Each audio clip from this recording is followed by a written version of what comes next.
So I've got one more minute before we switch over to cyber. So let me just close our introduction to SB data. As I mentioned at the beginning, there's a lot of schedule conflicts that people could not make the phone call, but I had a lot of people suggest that they really wanted to hear about it.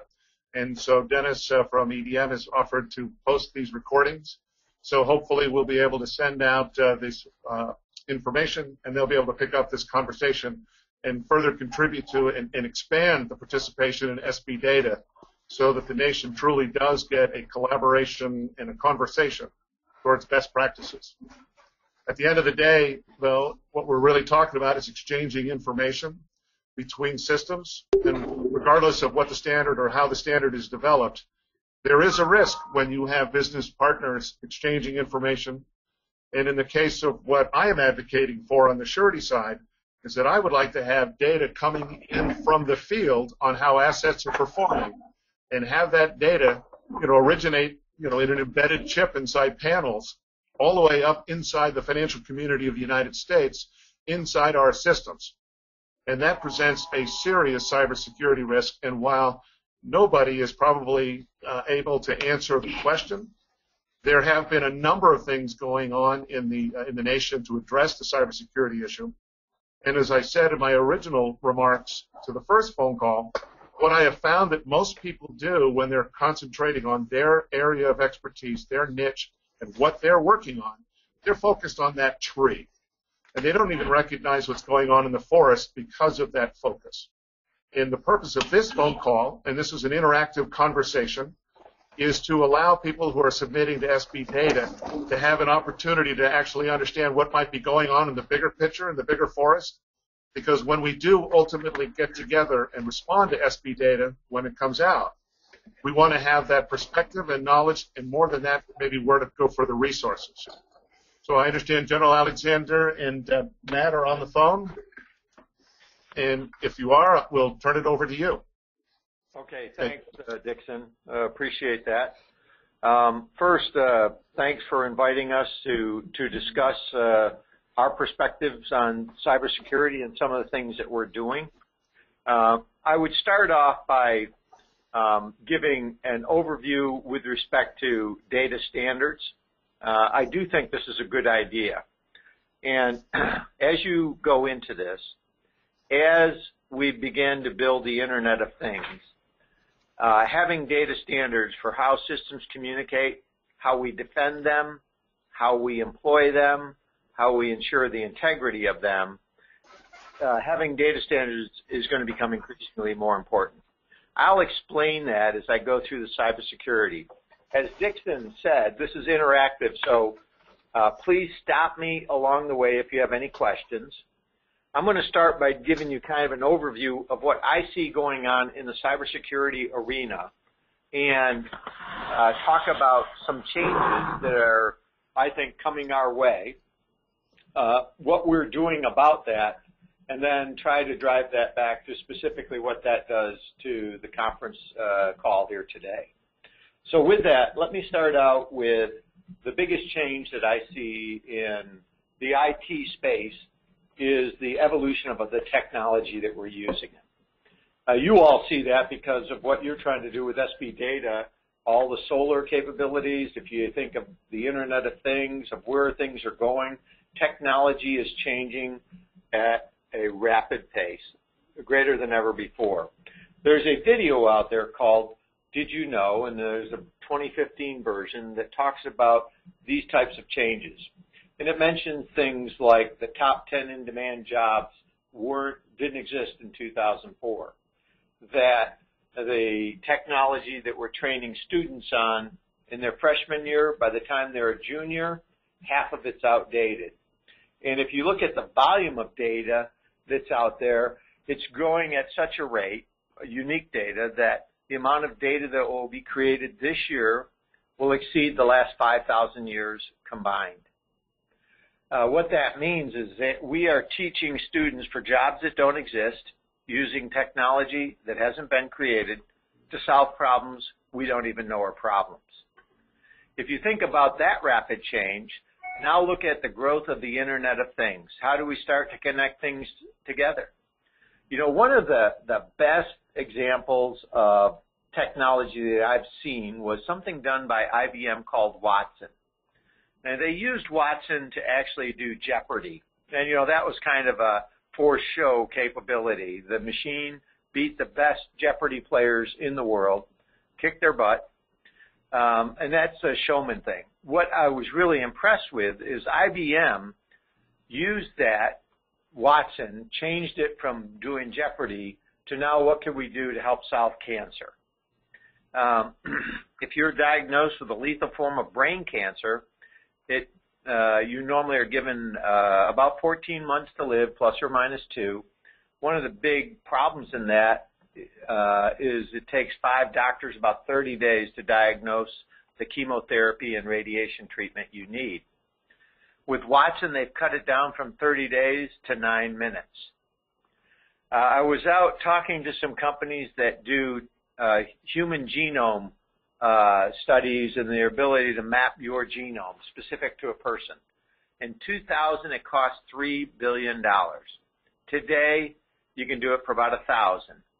And why is that important? Because in your gene, it identifies all the probabilities that you'll get various types of cancers and what can be done about it. What it says to me, and we had a great group of doctors up there talking about this, the evolution of this technology and medicine and what we're seeing, I think we're going to solve many forms of cancer in the next few years. This is a huge jump for mankind. It's great. What we're doing with bringing together data farms for solar, for gas, for the electric grid, all of these are absolutely great things because it will stabilize the energy grid. It'll be a more efficient use of power. All these things are yet to come and are tremendous, tremendous opportunities. And with those tremendous opportunities, unfortunately, there's tremendous vulnerabilities. And that's where we focus in cybersecurity. What are those vulnerabilities and what can we do about it? And if you think about the vulnerabilities that are facing us today, we only need to go back to about 2007 to see how the evolution of attacks in cyberspace has gone, and with what's going on in the world today, where it will be. So let me go through some of that and then talk about solutions. First, if you think about May 2007, what happened in May 2007, Estonians tipped over a Stalin monument in Tallinn because they were upset with some of the Russian political agenda, and shortly thereafter, Estonia was hit with a massive distributed denial of service attack.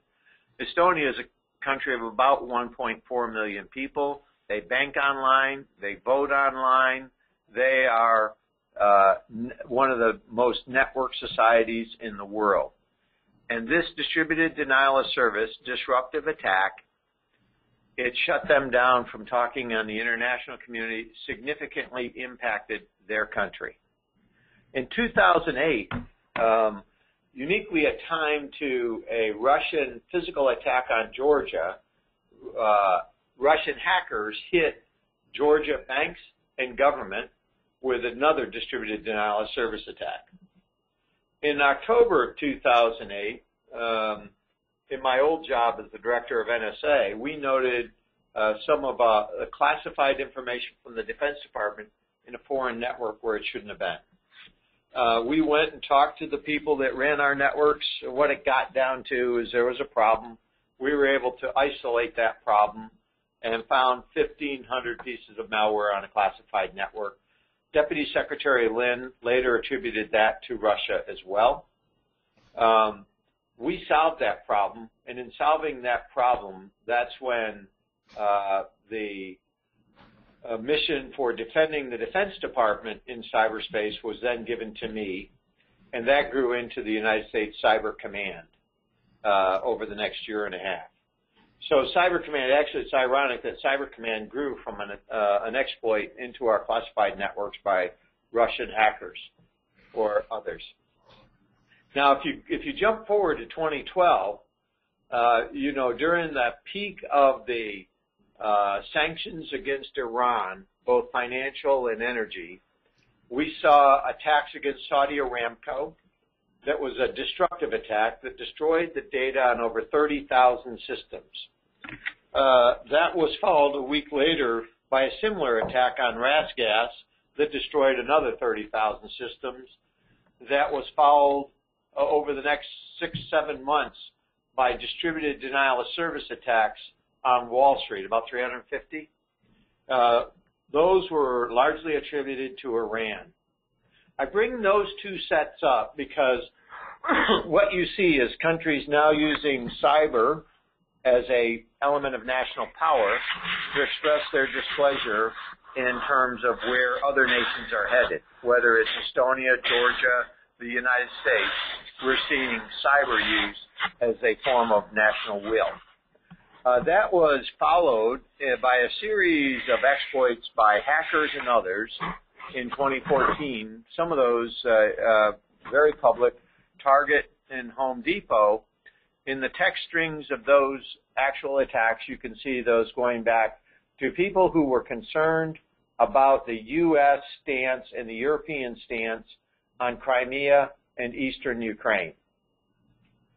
Then you have the destructive attack on Sony attributed to North Korea because of their development of the film about the North Korean emperor.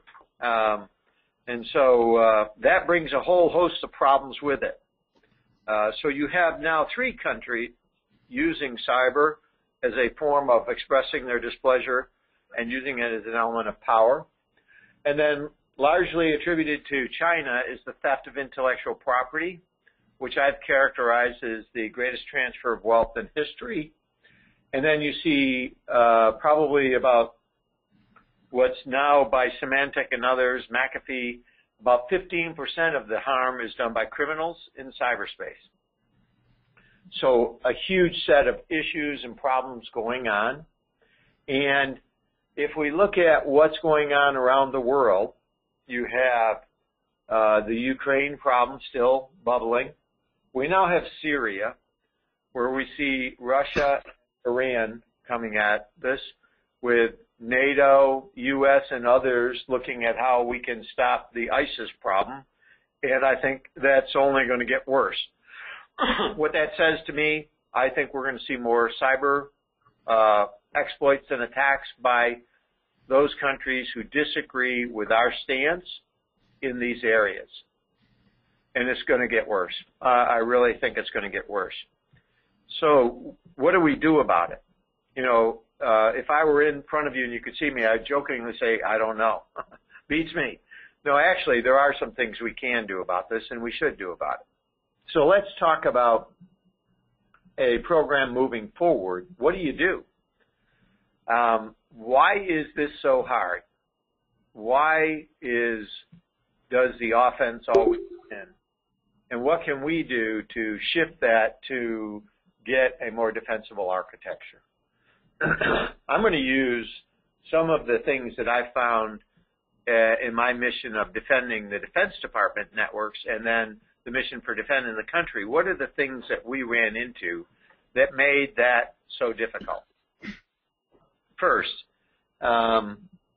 in defending the DoD networks, and when we looked at how that Russian malware got on the classified networks, the first thing that was obvious is that the DoD networks had 15,000 enclaves, each defended by a set of system administrators, and nobody could see all of them. You had no network visibility, and as a consequence, you didn't have a defensible architecture. The training of the people who work the defense was less than the training for those who work the offense. We train at different standards, different levels, and everybody says the offense always wins. As a consequence, the first thing we said is we got to train the defense better. We didn't have the authority for a company like Sony to share information, if they could have, on the attacks against them with the government in time to stop the fatal attack against their network. Let me go into that in a little bit more detail. A lot of people say, should Sony have been allowed to attack back? what you get to in that question is the fact that if Sony attacked back and created a land war in the Korean Peninsula, we now have a company doing nation-state business, and that's the responsibility of the government. And so you can't have a company attack back. Well, if you get to that point, then whose responsibility is it to attack back and to defend? It's the government's. And so if it's the government's responsibility, but the government cannot see what's hitting the Sony network, how do you share that data? That's cyber legislation. You need cyber legislation so that companies can share at network speed with the government the fact of exploits and attacks against them, so the government, one responsible, can go back after those. Now, one of the issues that companies often come up with is as soon as I share that with the government, I'm at risk because now the government is going to sue me, look at FTC, look at all these things. And the answer to that is, okay, we've got to have liability protections for those companies who share data on two measures. One, that they can report with immunity, and two, that they can share that and don't have to worry that if they share something that they will get sued for sharing it. So that's where we need cyber legislation. And if we put those together, now how do we start to solve the problem in cyberspace? And I'm going to give you now what we're doing in our company to help address this problem. When I got out of the military, I spent about the first few weeks going around talking to people about, what I thought I was going to do, which was golf. I thought I was going to golf. I thought I was going to get a suntan. People pointed out that that's not good for you. You have to wear sun things, and you shouldn't stop working. I actually talked to people on Wall Street, a number of financial institutions, and they said we need help in defending against some of these attacks. There's no solution out there, and everybody we talk to says they can't stop the wiper virus and some of these advanced attacks. So I gave them my ideas on how to go stop that and told them what I thought they should do. They said, we can't do that. Could you set up a company to go do that? And that's what led to the development and the standing up of IronNet. And let me explain what I'm talking about here, because it's generally the right way to go in a whole host of areas, and I think you'll see this. First and foremost, how do you see your network? Can you see the network so that you know what's going on inside and into your network at network speed? Network visibility becomes one of the most important things that you can do, and that's something that we start with, network visibility. Can you see it?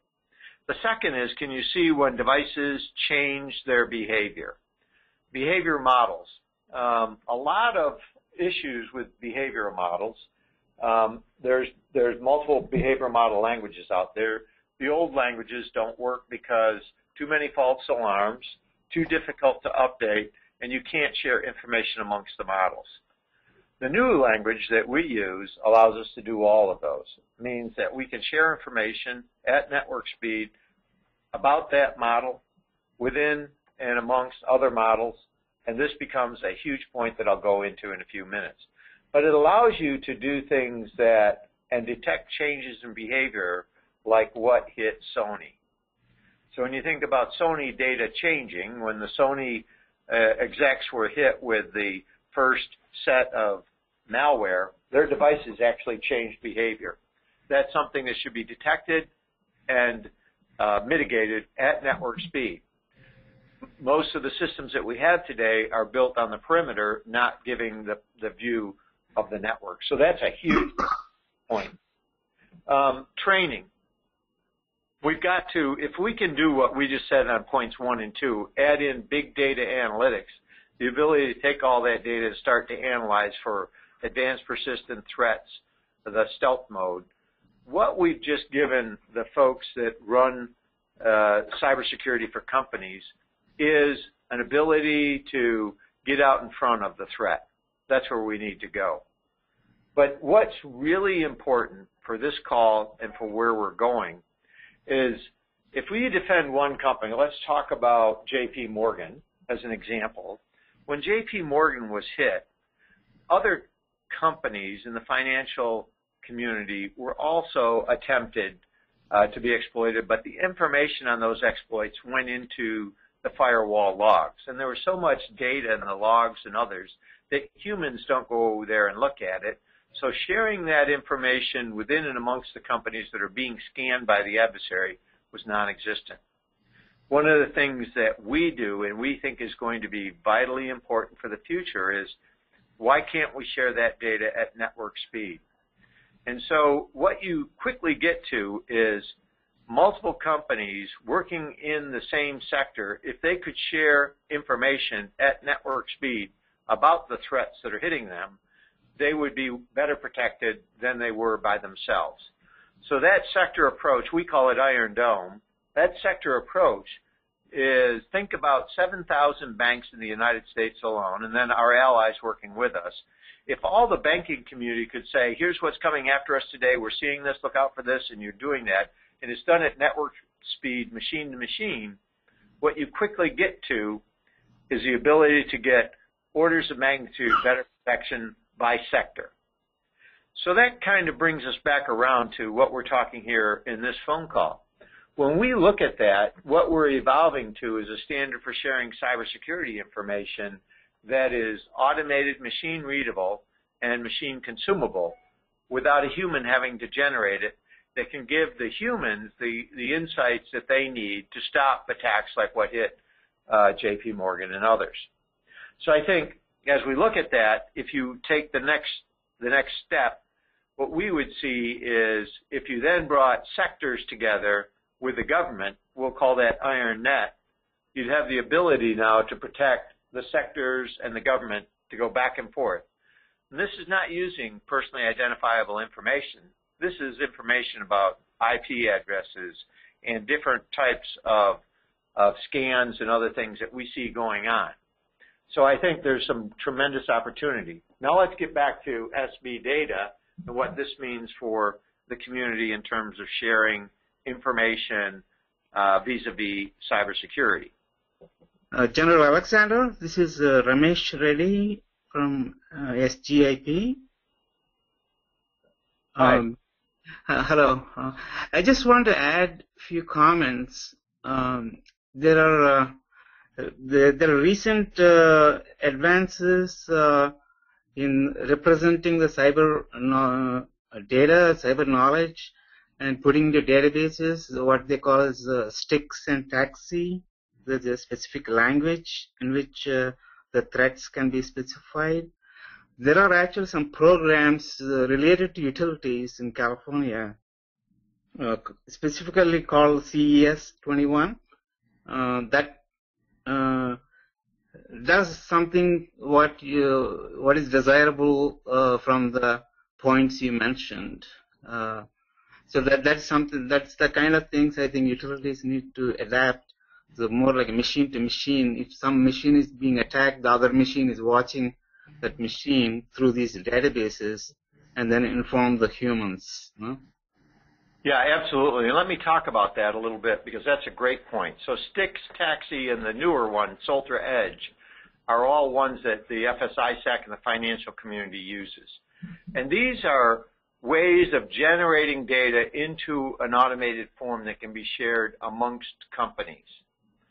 But that only works if companies agree to share it, and it has a manual, automated kind of approach. Let me explain it in terms of the picture over the United States in terms of air travel. When we have radars today, we have forms that radars actually share data on that go from radar system to radar system without any human intervention, that allows air traffic controllers to see the air picture without having to get data from each radar to put together. So I think Stix, Taxi, Soltra Edge, the CES 21 that the California energy systems are using that will improve the information decision makers, I think these are all good and things that we have to work together, and we need to take another step. And that other step would be, so Stix, Taxi, and Soltra Edge was there when JP Morgan was hit. If it worked, why did JP Morgan get hit? And the answer is it doesn't go far enough from a machine-readable perspective in an automated form. So what I would suggest is this is a good step, but it's got to go much further. Does that make sense? Yeah, sure. Also, they need to agree each other, right? For example, in California, even though these things can be implemented, the utilities don't like to reveal the information to other utilities, right away or something like that. So there is a concern of sharing this data. Especially utilities are risk averse, right? If the people know about it, that the risk increases for the utilities in terms of perception, Yeah, so that's exactly right. So this is where, that's a great point. So sharing data like this, we can get to some agreements fairly quickly. And I'll give you an example because this is something that we're going to have to do as we move forward. One of those would be something like this.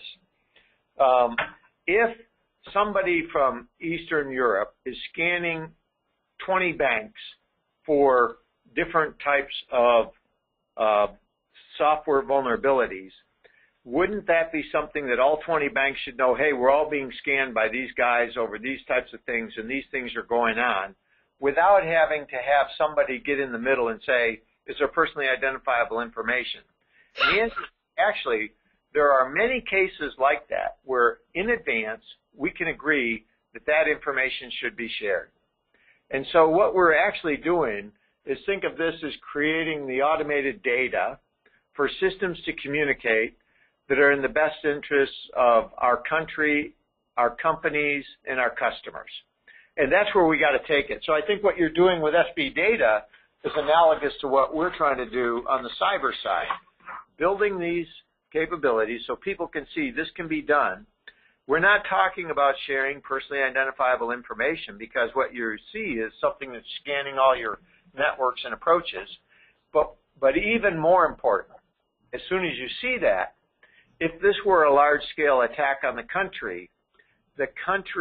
government needs to see that at network speed if it's to save the country. So those kinds of things are the discussions Congress, our government, and our country has to have, and we need to have that as a country and with our allies.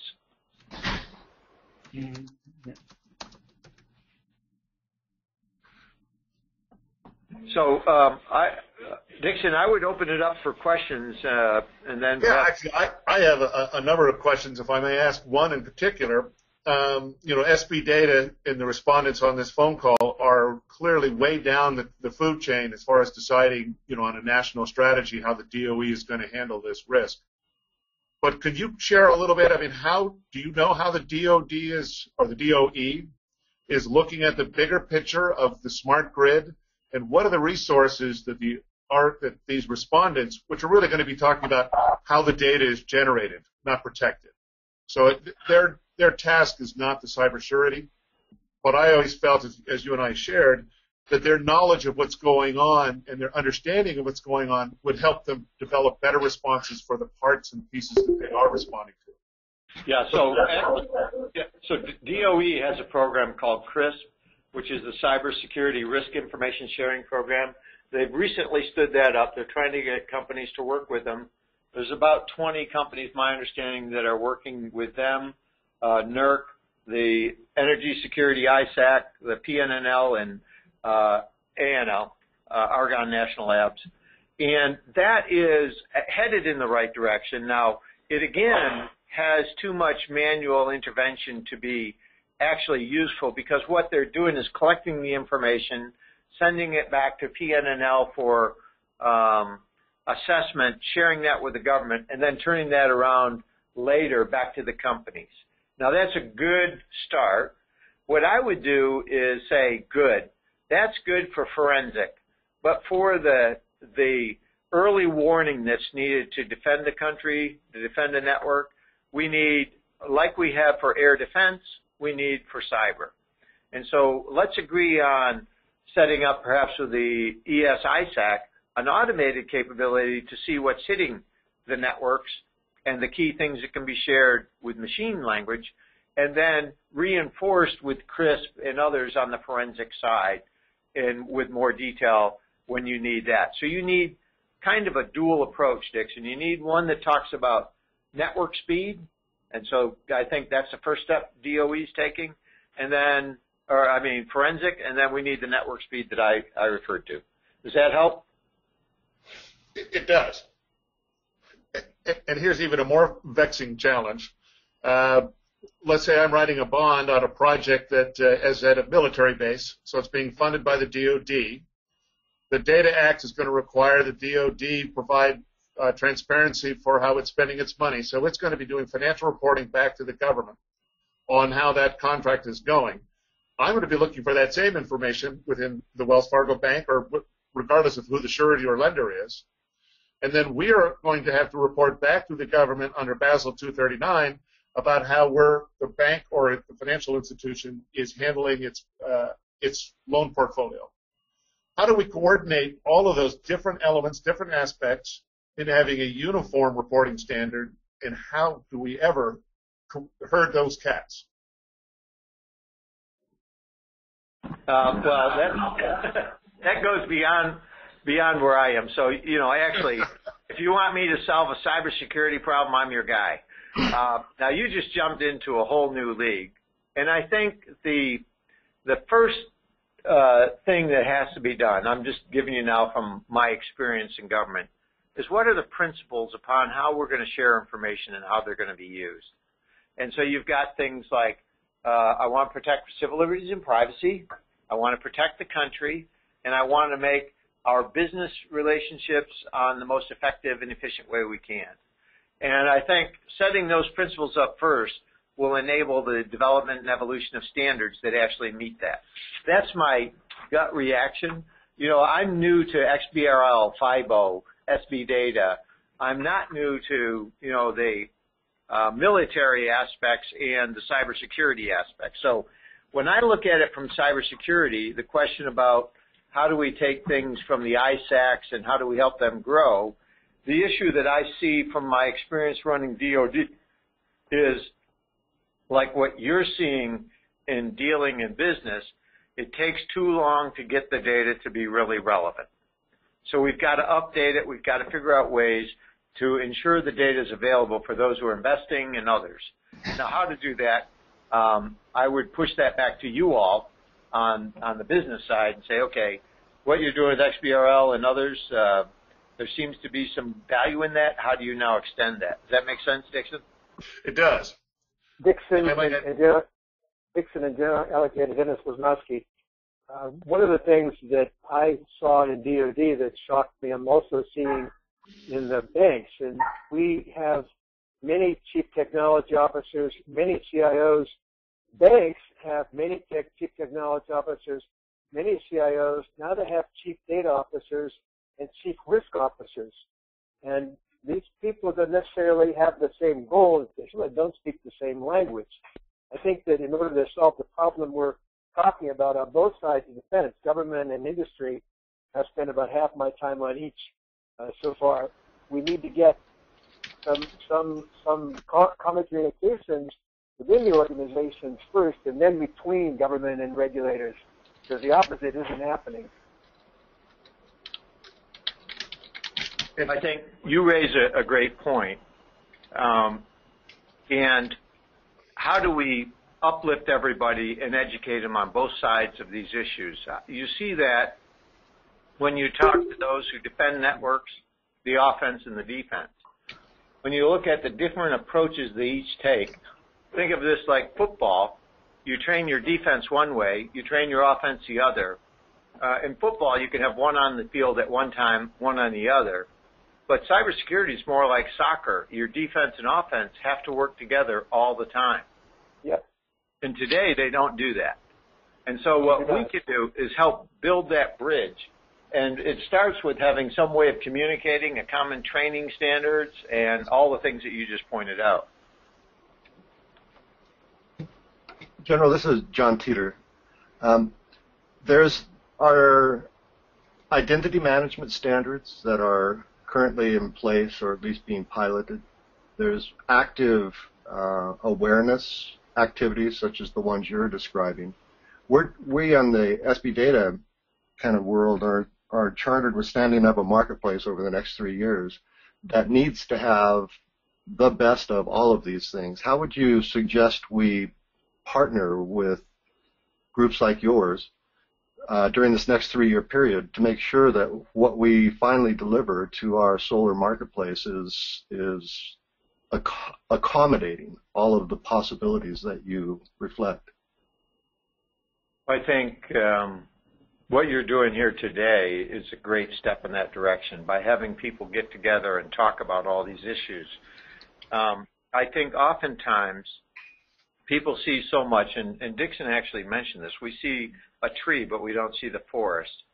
And what we've got to do in this case is help, data, the sharing of data for operational use, for our personal use, and the protection of that is the future that we're embarking on. And so what we're really talking about is how do we take not just the SB data, but data standards in general and start to advance them across the board for these kinds of things. I think in getting there, what people on this phone call can do is help push for legislation. I'm thinking cyber legislation, but legislation in general that helps us get there and understands when somebody throws in something like civil liberties and privacy, say we can't do it because of civil liberties and privacy, that what they haven't done is thrown everything out for one potential use case instead of saying, and in this case, we will do it this way. So those kinds of things, I think that's where having people who are well informed about these topics becomes increasingly more important. So I think what's being done here for this call and others is exactly the right way to go. General Alexander, this is Ramesh again. You mentioned Estonia and Tallinn. There is a thing called Tallinn Manual of Cybersecurity. You know how that relates to some of these legislations you're talking about? You're talking about how we fight cyber? Yeah, that you're familiar with the Tallinn's manual, right? Cybersecurity manual. Yeah. This is the one that came out of Estonia that was created by the NATO group. Yes. Yeah. It's the international law applicable to cyber. Mm-hmm. Well, at least it was the first set to try to come up with that, where we sent lawyers from all the different countries together. Okay, so go ahead. Just wondering how the contents of that manual relates to some of these legislations you're mentioning, the data sharing legislations. Yeah, I think we're talking a little bit different. The legislation that we're talking about allows companies and the government to share data and gets them liability. Has nothing to do with how countries think about defending or using cyberspace to support their national policy. I think what really is, if you go back over the last 8 years, starting with what happened in Estonia, the real question comes up is what's an act of war in cyberspace? And the problem is nobody can give an example that everybody would agree to. So does a company or a country like Estonia, when hit in cyberspace, is that an act of war? And when do other countries, when do they, under Article 5, I think it is, of NATO, when do they have to come in and support that country? So these are really tough questions. So the legal side of that has to be accomplished. The policy side, rules of engagement and standards have to be put out there. Does that help? Yeah. But again, the companies can be global, right? So sharing of the data can be global, the commercial companies. Absolutely. In fact, I would say defensive information like that can and should be shared. Now, here's the problem. The problem that's created is, let's say country A is trying to attack country B. What you don't want to do is share with country A the fact that its attacks are being picked up automatically. So the fact that you give them is how to get to a attack approach that's not seen by country B. So there are going to be issues like that have to be put on the table. What are those things that are unique, and what are those things that aren't? Those go far beyond the discussion that we have here today, but are things that would have to be considered. But generally speaking, it's my opinion that defensive information should be shared widely. Mm-hmm. And I think that allows international companies to share that information with all the host nations that they deal with. Mm-hmm. Okay. General, this is Dixon Wright.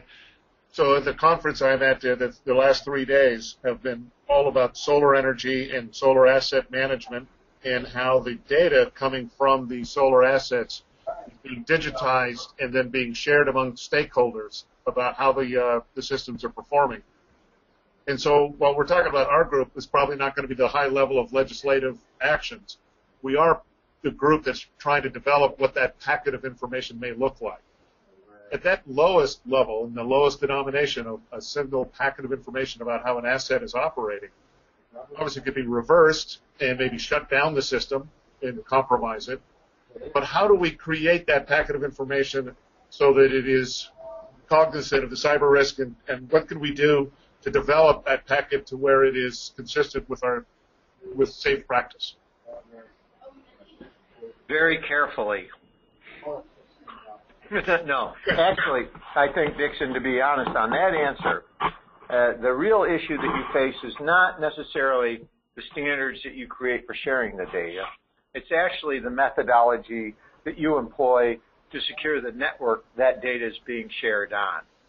So I think you have two sets of issues.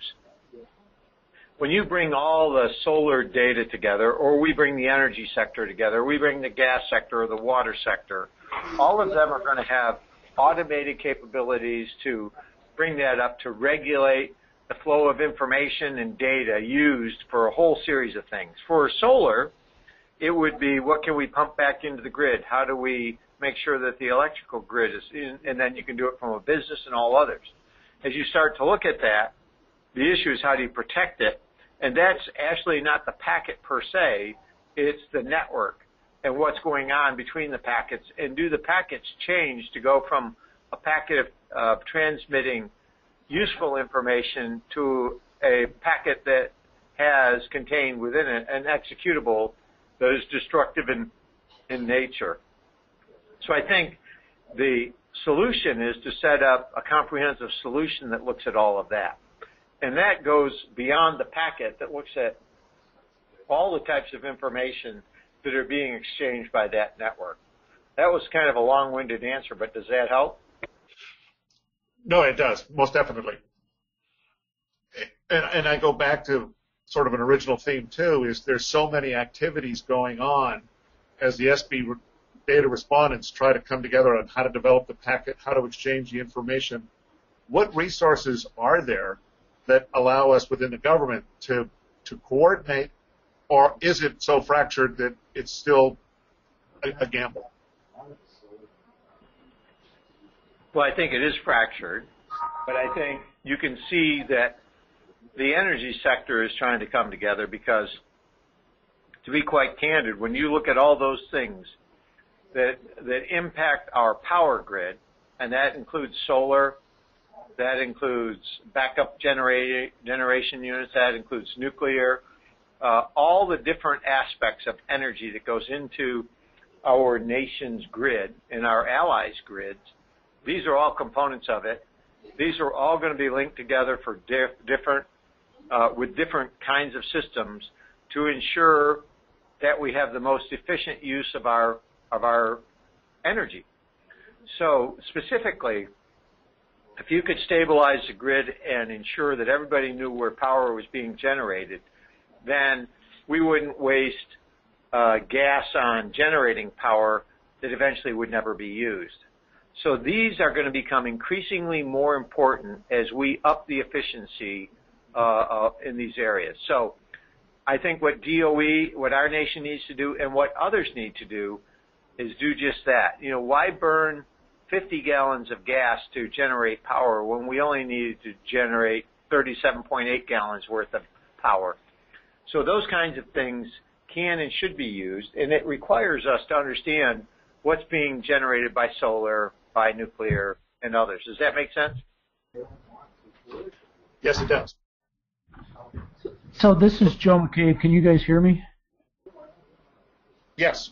Just as a resource, the Rule 21 working group on smart inverters has a lot of communication standards discussions in what's called phase 2 of that development.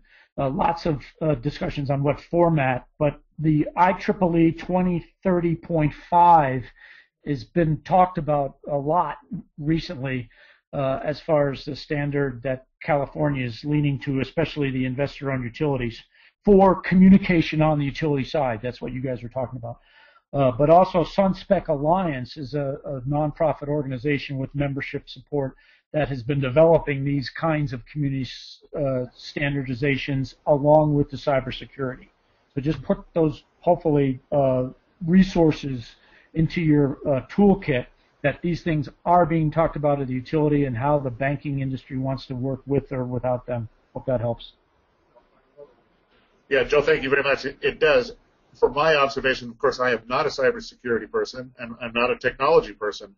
I am a consumer of information, and I know, working at Wells Fargo Bank, that I share the same concern any other of my peers have, is when we receive information, we don't want it to have malware, we don't want it to have the other things that are out there. And so we're hoping that whatever is developed for exchanging information has addressed that, and like everybody else, we're hoping somebody else solves it. So, because we can't. So, General, I guess my question to you on that line is, I've seen a number of funding grants come out from different organizations, all looking to fund cybersecurity efforts, but I don't get a sense that there's a great uniformity or that they even know that each other are putting out grants. Do you see the government having some kind of synergistic approach, or is it still a shotgun approach? I honestly can't answer that question. It's just a resource that these kinds of things are being discussed at the utility and industry levels. Definitely the cybersecurity, just not on the banking side. What information the banking industry needs to be public and needs to be private. So I think that can come out of this discussion, a list of what this group thinks should be public, could be public, that kind of thing. Dixon, it's Al Berkeley. You want me to jump in here at all? Al, I would love you to jump in. Thank you very much. Well, my name is Alfred Berkeley, and I'm honored to be asked to participate. Dixon and I met a while back talking about these issues, and I have been involved in chairing the XBRL initiative to automate the SEC's databases when Chris Cox was chairman of the SEC. As it happened, I was also president of the NASDAQ stock market and under a lot of cyber attacks. And Lieutenant General Minahan was kind enough to take me to dinner and explain to me some of the issues that were going on, and it sort of woke me up to the cyber issue. One day when I was worrying about cyber, I got a call from the White House from Dick Clark, who said he was interested in establishing a presidential advisory committee on cyber, and being aware of the number of technology companies that the NASDAQ hosted as a stock market, Dick asked me if I would help him organize something that's now called the National Infrastructure Advisory Council. Started out as a cyber-only policy advisory. Hold on just a minute. Started out as a cyber-only advisory program, and I was able to tap all the resources of the executive branch to have the NIAC learn about cyber. We had a lot of people who knew a lot about cyber as members of our group, including Greg Barrett and John Chambers, and Akamai Crowd, and we were able to bring in subject matter experts like Ben Cerf and others to look at hardening the network. It became pretty apparent to us that network defense was a very difficult project, and I would submit that the current move that you heard General Alexander talk about, which is the move to make these intrusion detection systems essentially real-time and to also make the behavior anomalies detection systems essentially real-time, is a major move forward. But real-time or not, the networks are still extremely vulnerable. We got very interested in asking the question, well, if the networks are vulnerable, what can you do if you flip the assumption from assuming that you can keep the predator out to assuming that you cannot keep the predator out? And we began looking across the nation, particularly at the private sector, but also at a lot of the good work being done in the national labs and in various federal agencies, to essentially harden data. And the message that Dixon and I talked about my bringing to this discussion was some of the good work that's going on in this new paradigm of assuming that people will reach the data and being sure that that data is useless to them when they get there. Bill Lynn, who General Alexander mentioned earlier in the discussion, is now running a company called DRS, which is a Beltway company that provides services to the DoD and to the IC. And he is busy implementing for Special Operations Command and the Army, the Army, the Air Force, and the Marine Corps, a new data hardening technology known in slang as bit splitting. And there are three elements to bit splitting. It takes encryption, it shreds it up into millions of pieces, and then physically distributes those pieces to multiple physical locations.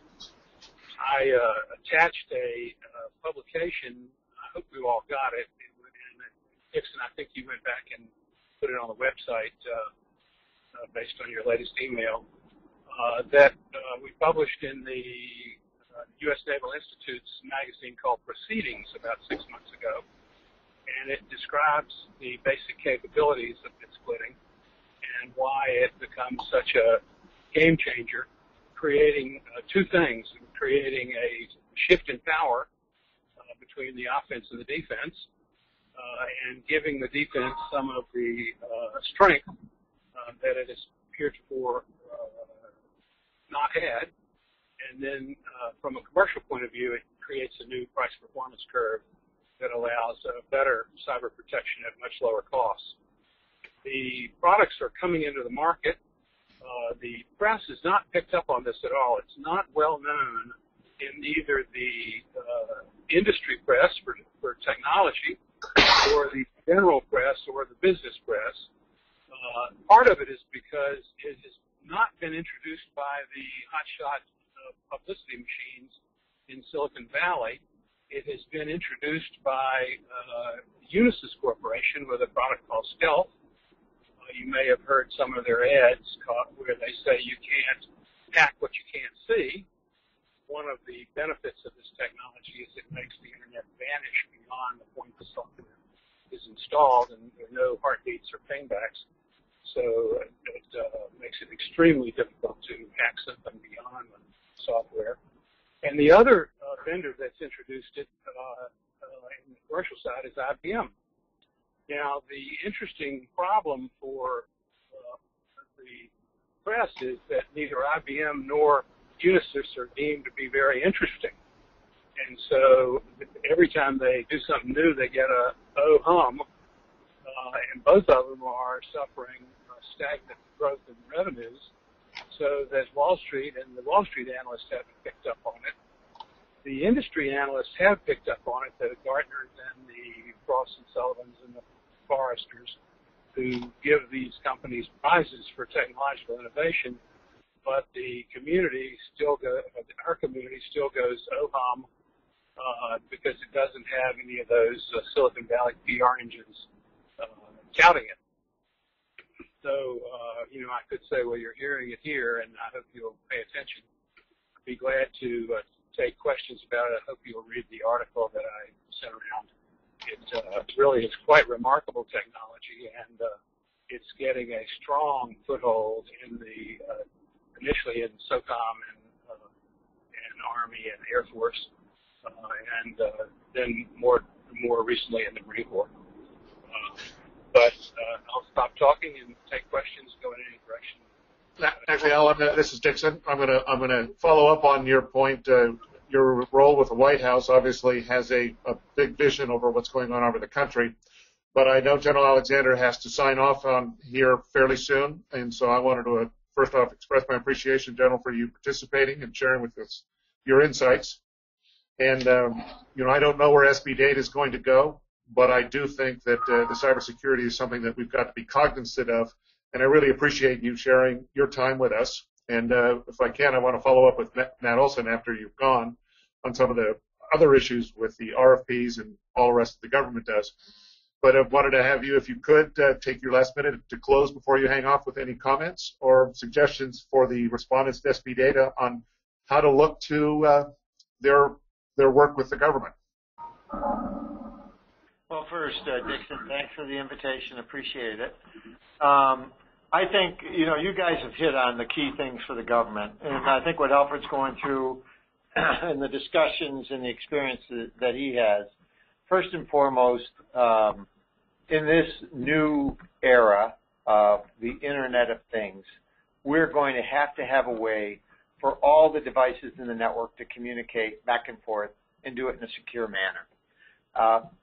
Just the logic of doing it, as you're doing with SB Data, in terms of ensuring that we can track where capabilities are, share that information, and use that most efficiently, that's hugely important. With that, as we discussed, comes some huge problems in security. So we've got to do these hand in glove. It makes sense that as we do one, that as we develop the standards for sharing, that we should bake in the security to ensure it's taken care of as well. So I think what you're doing here is great. I appreciate being added in. Thanks a lot. Matt can stay on for a little bit. He's also got to go to a conference, so he can stay on for the next, about 15 minutes, and then he's got another one also. So appreciate it, Dixon.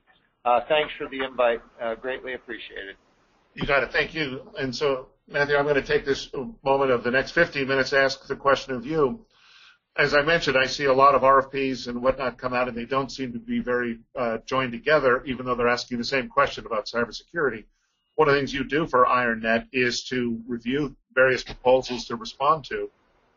Do you see a disconnect between these proposals? And if SB Data is one of those disconnected islands, how is it that the SB Data respondents can possibly try to incorporate other activities to make sure that there's consistency?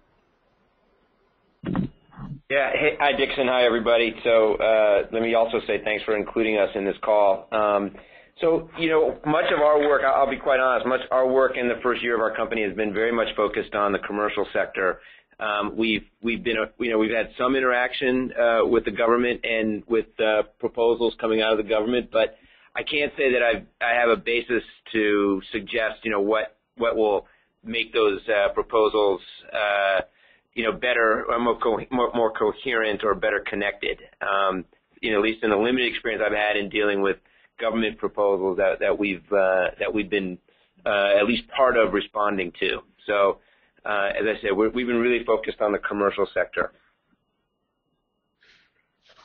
Okay, and so on the commercial side, obviously I would take a bank as being on the commercial side. I'm looking at receiving information, a packet of information on the performance of an asset. How is it that I can then go to my surety partners and share the information and let my surety partner feel comfortable that the information he's getting is protected from cyber malware and whatnot? And I don't know if there's an answer to that, but that's kind of the topic of what SB Data is going to try to look at. Yeah, so if I understand the question, Dixon, it's really I think General Alexander said before he walked out that when we look at this type of information, we really look at it from the enterprise perspective.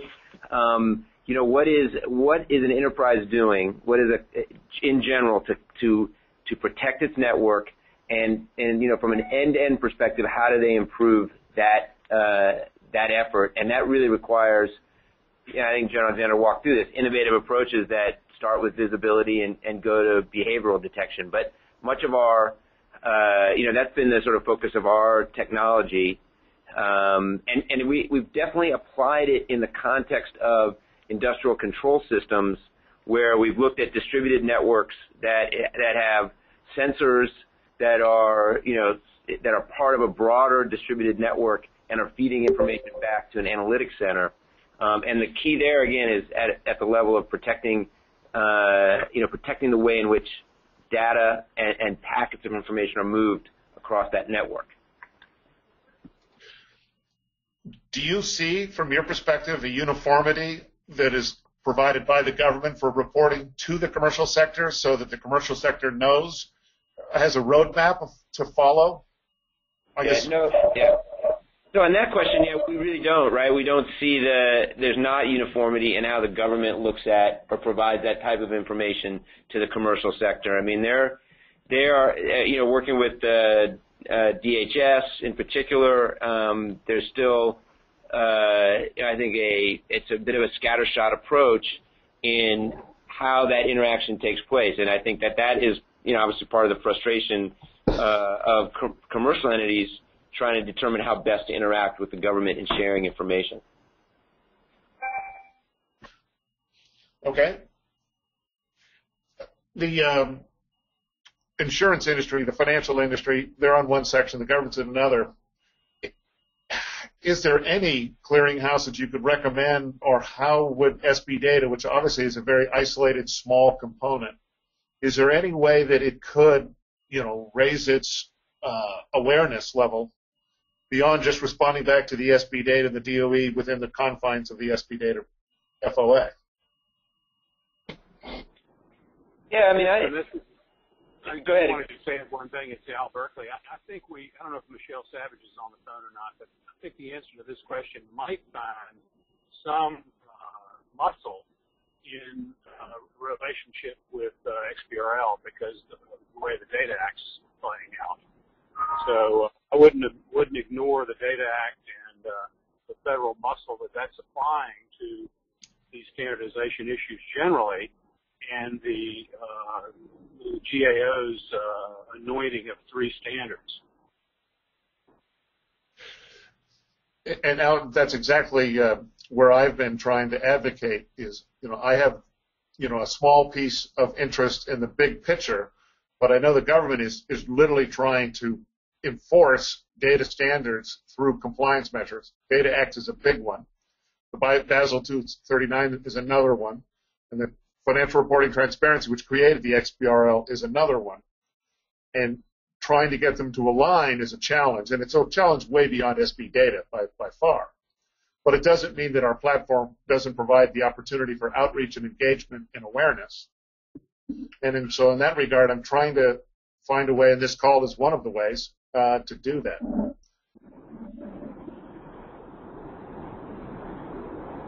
Yeah, well, I think that the right answer is to align ourselves as tightly as we can with the federal law on this, which is the Data Act, and assume that things are going to work that way over time for U.S. entities.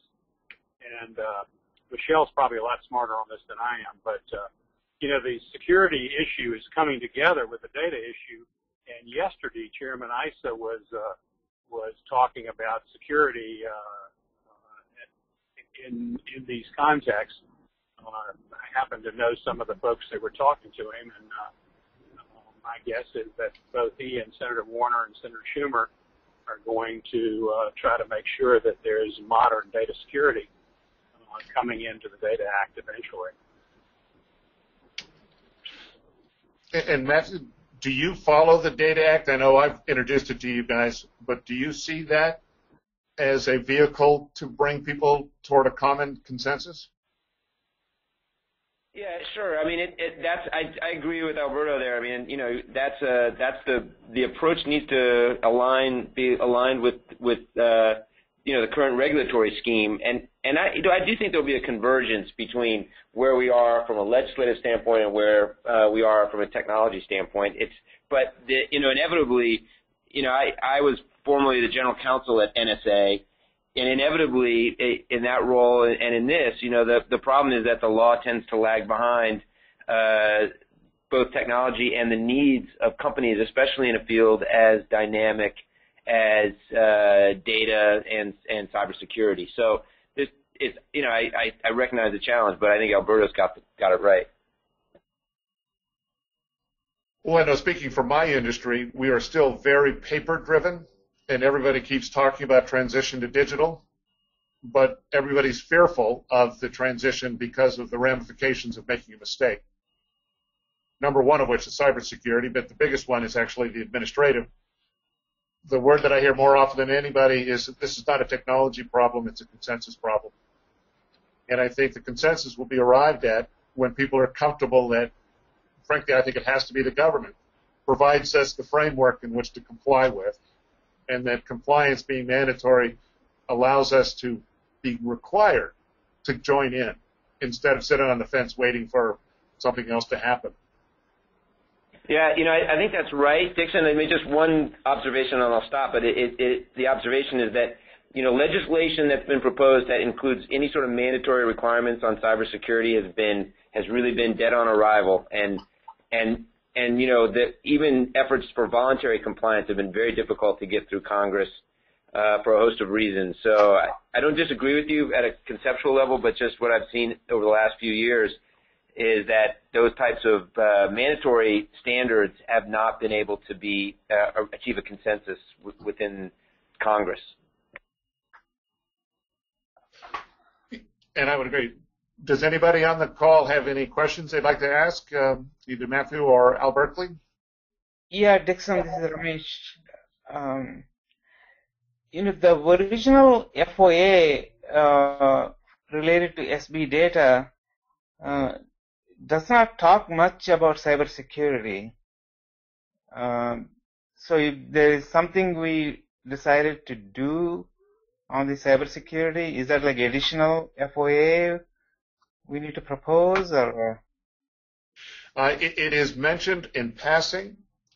And, yeah, that's what I'm saying. Yeah, just passing, right? It doesn't. It is in passing, except I know when I talk to my people in the circle I work with, the insurance companies, the surety companies, and I talk about exchanging data, it's something they bring up. And so my opinion is that when the SB data respondents do come back, that they not avoid the issue, but actually at least have some understanding of it, and within the context of SB data, recognize it and do what they can with it. I don't know if we can do much with it because it's really not part of the FOA as a concentration. But since the FOA is about exchanging information from really the asset base, the solar, the developers, into our financial community, it is a part of what we need to be aware of. And so this call and whatnot is really more about just informational than it is directly to the SB data and what particular section of the FOA we're responding to. Okay. This is John Teeter. I'd like to add a little bit to that. I think primarily the proactive cybersecurity, as the general was speaking of, is related to the operational aspects of what we're doing. So that area C is definitely going to be impacted by this. That we cannot avoid this issue when we stand up the marketplace. And then the other thing that I really didn't ask, but I should just reflect upon, is the National Trusted Identity and Cybersecurity Initiative that we really have hidden underneath us through the green button requirement that we have. But that whole part of how we manage both identities and security of data transfer are really right on our plate. Did you want to go get something to eat? So I just wanted to make that comment from my perspective. And I appreciate that, John. And recognizing that this is a recorded presentation that I know a lot of my surety compadres are going to be checking in on, do me a favor and touch base. You were very involved in the green button, on what the green button is, because that is really a data set created by the utility industry and shared with consumers. So in essence, what SB Data wants to do is create a data set that can be shared to create project bankability. Follows along the same issue. Its information is going to go from one system and shared to another. Could you describe for a listener who is not familiar with the green button how that process came in, and then touch base on the cybersecurity element of it?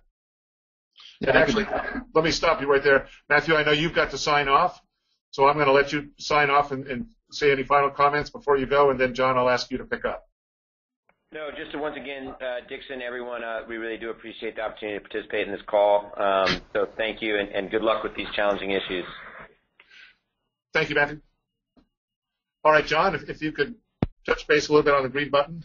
Yeah, just very, very quickly, Dixon. The green button, as you mentioned, is an initiative that is encouraging consumers to gain access to their energy usage information or resource usage information, as well as allow third parties to have access to that. And as such, green button has two major parts. One part is the representation of the information that's used to convey consumption data, and that's an XML representation. It's very similar to what we would see with respect to the XBRL representation of financial data. The second aspect is a little bit more subtle. It's how one both identifies oneself and allows a third party to gain access to this information stream. And in this second aspect, green button has a much broader impact, I think, in the SB data initiative. The green button data representation is really just interval data of any metered resource, and certainly has a place to play. The authentication and authorization aspects are more directed to the operational aspects of the marketplace that we bring up. How do I authenticate myself, and how do I authorize third parties or other entities to gain access to my resources? So those two major components of green button affect SB data. One is the representation, one is the authorization control. And then I will throw in a third one, or really it's the identity management, which I mentioned before, which I think will allow SB data to align with the national initiative. So it's with those really two or three aspects, that is green button: the representation, the authorization, and the authentication of identity. And I would add what I think is probably even the most important is that it has enabled any number of application developers and innovators to develop software applications to do data analytics on that, knowing that the reliability and consistency of the green button data means that they actually can develop applications. Mm-hmm. Without that, we wouldn't have as many different variables. And I think one of the concerns that I hear frequently is when anybody's trying to present a solution, an internet-based solution, an online solution, inevitably they're trying to sell their next killer app, and there's a proprietary nature to it, which is a turnoff to just about anybody who's receiving the information. As I understand the green button, it created the common standard that enabled competition and opened up the opportunity for people to do with it as they saw fit and innovate new products. And as I see the goal of SB data is to mirror that and create the data packet or whatnot, or whatever the information may ultimately be. But the biggest key, like the green button, is it enables anybody to do with it what they want and actually spurs competition. And it by itself does not create a product. And would you say that's kind of where the green button was trying to go, or? Oh, certainly. It is a common level playing field for an ecosystem to develop, and in our case, in the SB data case, the solar ecosystem to develop in a way that influences and enables innovation. And so I think there is a direct analogy there. The one thing that we really can focus on is development of the ecosystem application space along with the marketplace. I apologize. I've got some background dogs going on here, so I'm going to drop back to mute. All right. Well, thank you. Ramesh, you're online, and I appreciate you've been with SGIP a short while, but your specialty is cybersecurity. Can you describe a little bit of what SGIP does on the cybersecurity? And again, my apologies, I know you just began there, but how could the respondents to SB data and also the surety community, the banking community, how does SGIP present itself as a resource on that issue? Well, SGIP's main mission is grid modernization. They're using technologies like Internet of Things, like General Alexander mentioned. One of the key initiatives is energy IoT. We're working with the various utilities, bringing up the technology called Open FMB. And the SB data relates to one of the PAPs they're organizing called PAP25. In the PAP25, there are a series of deliverables for the SB data.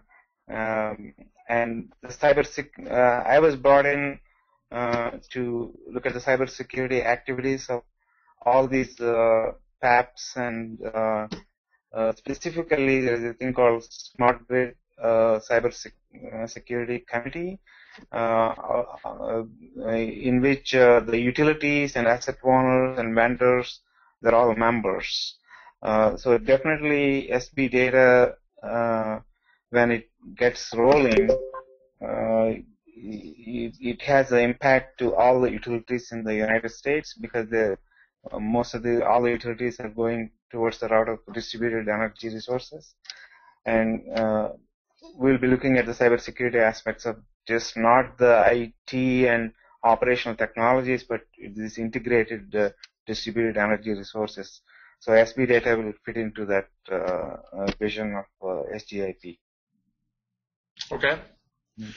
Does anybody have any other questions for Ramesh on cybersecurity with SGIP? Or would anybody like to just share into the conversation their own perceptions?